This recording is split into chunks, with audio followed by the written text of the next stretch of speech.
studying chapter 25th, subject devastate rainfall in Vrindavana. When Indra understood that the sacrifice offered by the cowherdsmen in Vrindavana was thus stopped by Kṛṣṇa, he became too much angry upon the inhabitants of Vrindavana, headed by Nanda Mahārāja, although he knew it perfectly that Kṛṣṇa personally was protecting them. Indra is actually the directors of different kinds of clouds, and as such, he called for the Sāṁvartaka cloud. This Sāṁvartaka cloud is invited when there is need for devastating the whole cosmic manifestation. The Sāṁvartaka cloud was ordered by Indra to go over the head of Vrindavana and inundate the whole area by extensive flood, thinking himself as all-powerful Supreme Personality. This is an instance of a demonic tendency. The demons, when they become very much powerful, they defy the Supreme Controller, Personality of Godhead. So Indra also, being puffed up by his material position, wanted to challenge Supreme Controller, and he thought himself, at least for the time being, as good as Kṛṣna. Indra began to say, just see the impudence of the inhabitants of Vrindavana. They are simply inhabitants in the forest, but being infatuated by their friend Kṛṣna, who is nothing but an ordinary human being, has dared to defy the demigods. Kṛṣna has declared in the Bhagavad Gita that the worshippers of the demigods are less intelligent persons. And he has also declared that one has to give up all kinds of worship and simply concentrate to Krishna consciousness. Krishna's invoking the anger of Indra and later on chastising him is a clear indication to his devotees that those who are engaged in Krishna consciousness has no business to worship any demigod, even if sometimes it is found that the demigod becomes angry with such persons. They should completely depend on the mercy of Kṛṣna, and even the demigods are angry upon them, Kṛṣna will give them all protection. Thus Indra defied the action of the inhabitants of Vrindavana and began to say that the inhabitants of Vrindavana, by defying the authority of the demigods, will thus suffer in their material existence because neglecting the sacrifice of the demigods, they cannot cross over the impediments of the ocean of material existence. They also declared that these cowherdsmen in Vrindavana have neglected my authority, believing on this talkative boy known as Kṛṣna, who is nothing but a child, but by this action of believing the child, they have enraged my passion. Thus he ordered the Sāṁvartaka cloud to go there and destroy the prosperity of the cowherdsmen in Vrindavana. He said that the cowherdsmen in Vrindavana have become too much puffed up for their material opulence, and the rest of their teeny friend Kṛṣna, who is simply talkative, childish, unaware of the complete cosmic situation, and thinking himself as very much advanced in knowledge. Because these cowherdsmen have taken Kṛṣna so seriously, they must be punished, and he ordered the Sāṁvartaka cloud to go there and inundate their place, specifically destroy their cows. In other words, it is indicated here that in villages or outside the towns, the inhabitants must depend for their prosperity on the cows, and when the cows are destroyed, they become destitute from all kinds of opulence. Although King Indra ordered the Bhakta cloud and his companion to go to Vrindavana, they were afraid of doing this mischief, and therefore, to give them assurances, King Indra said that you go first of all, then I am also going there, riding on my elephant, accompanied by the great storms, and in order to punish the inhabitants of Vrindavana, I shall apply all my strength there.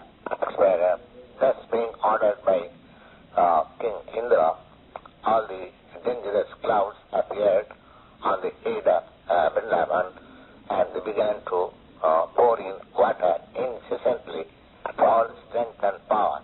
There was a constant exhibition of lightning and thunderbolt, blowing of severe winds, and incessant falling of rains, and the rainfall was experienced as very much piercing and sharp like arrows.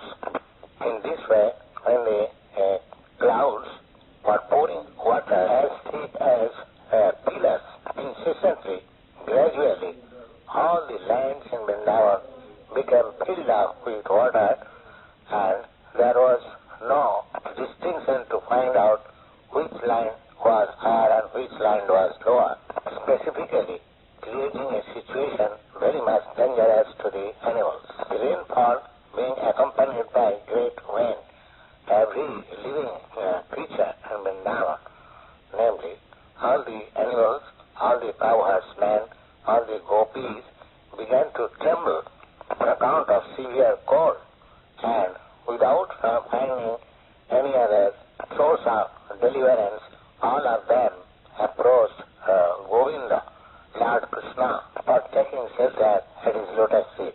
Cows especially, being too much aggrieved on account of heavy rain, bowed down their head and took their cups underneath their body, and thus approached the Supreme Personality of Godhead to take shelter of his lotus feet. At that time, all the inhabitants of Vrindavana began to pray to Lord Kṛṣṇa as follows. My dear Kṛṣṇa, you are all powerful, and you are very much affectionate to your devotees. Now, you please protect your devotees in Vrindavana who have been so much harassed by angry Indra, king of the demigods. Upon that prayer, Kṛṣṇa also could understand that Indra, being bereft of his sacrificial honor, is certainly pouring so heavily, accompanied by heavy pieces of ice and strong wind, although time was out of season. So Kṛṣṇa could understand that this was deliberately the exhibition of anger by Indra. Kṛṣṇa thus concluded that these demigods who are thinking themselves as the supreme have shown their extreme powers, but I shall reply them according to my position, and I shall teach them that they are not all in all in the matters of managing universal affairs, but I am the Supreme Lord over all of them. So I shall thus take out their false prestige out of material power. Lord Kṛṣṇa thought within himself that the demigods are his devotees, and therefore it is not possible for them to forget the supremacy of the Supreme Personality of Godhead, but somehow or other they have become a little bit puffed up on account of their material power, and thus they are now maddened with you. As such, I shall act in such a way that they will be relieved from such false prestige. I shall therefore give protection to my pure devotees in Vṛndāvana. Vṛndāvana, who are at present completely at my mercy and whom I have taken completely under my protection, I must save them by my equally mystic power. Thinking like this, Lord Krishna immediately plucked up the Govardhan hill with one hand, exactly like the children pluck up the mushroom from the ground. Thus he exhibited his transcendental pastime of lifting the Govardhan hill. After thus lifting the Govardhan hill, Lord Krishna began to address as follows: My dear brothers, my dear father, my dear inhabitants of Vṛndāvana, you can now safely enter under the umbrella of the Govardhan hill which I have just now lifted. Do not be afraid of the hill and think that it may fall down from my hand. You have been too much afflicted by the heavy rain and strong wind. Therefore, I have lifted the hill which will protect you exactly like a strong and huge umbrella. I think this is the proper arrangement for relieving you from your immediate distresses. So you be happy along with your animals underneath this great umbrella. Being assured by Lord Krishna in this way, all the cowherdsmen and inhabitants of Vrindavana entered in the hole underneath the great hill and appeared to be safe and sound along with their property and animals in that way. The inhabitants of Vrindavana along with their animals remained in that way continually for 1 week without being disturbed by any hunger or thirst or any other comforts. They were simply astonished to see how Krishna was holding the mountain, resting on one finger of his left hand. This Indra, the king of heaven, became too much astonished by seeing the extraordinary mystic power of Krishna, and thus himself being thunderstruck and baffled in his determination, immediately called for all the clouds, asked them to stop their action. In this way, when the sky became completely clear without any cloud, and there was sunrise again, the strong wind stopped. At that time, Kṛṣṇa, the Supreme Personality of Godhead, known as the lifter of Govardhan hill, began to address the cowherdsmen in Vrindavana as follows: My dear cowherdsmen, now you can get out from his great hole along with your wife, children, cows, and valuables, because now everything is ended, and the inundation flood has also gone down, along with the flowing waters of the river. Upon these, all the cowherdsmen, along with their respective cows and other paraphernalia, came out of the hole and loaded their valuables on carts, and slowly they cleared off the whole of Govardhan hill. When they cleared off everything, Lord Krishna also very slowly placed the Govardhan hill exactly in the same position as it was before.